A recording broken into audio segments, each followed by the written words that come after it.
All right, welcome back to Chapter 5. A couple of quick housekeeping notes. There are 3 pre-quizzes for Chapter 5.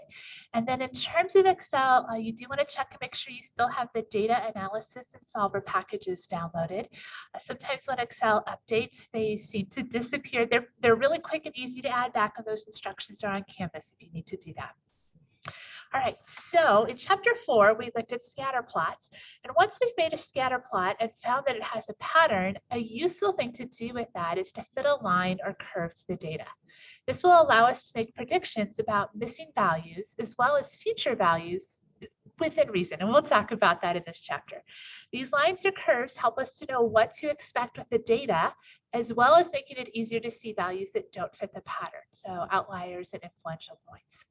So some examples of this, you may have heard people talk about the economy making a V-shaped recovery, which is a sharp down and then sharp back up. A U-shaped recovery, so this is a lot like the bathtub curve we looked at in Chapter 4, where it is that sharp down, then it hangs out down at this lower level for a while before coming back up. There's also a J-shaped recovery curve, so a sharp down and then a slow and steady climb back up. Right, so there's lots of different ways to describe the data and fit a curve to it. In this class, we're only going to look at fitting linear lines to our data. So if you think back to middle school and high school, that's that y equals mx plus b.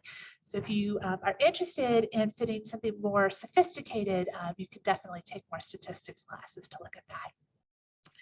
All right, so if the scatter plot and correlation coefficient, so that R that we were calculating in Chapter 4, indicate that a linear relationship exists between two variables and it's moderate to strong, we can fit a line through the data to get a better understanding of the pattern. So let's look at an example of this. So the local ice cream shop keeps track of how much ice cream they sell versus the noon temperature on that day.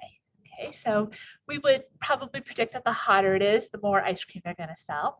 Their figures for the last 12 days are graphed. So those are the blue dots that you see there. And then they fit a line through there. And then once they get this line that fits the best through the points, they'll find that equation, which is y equals 33x minus 216.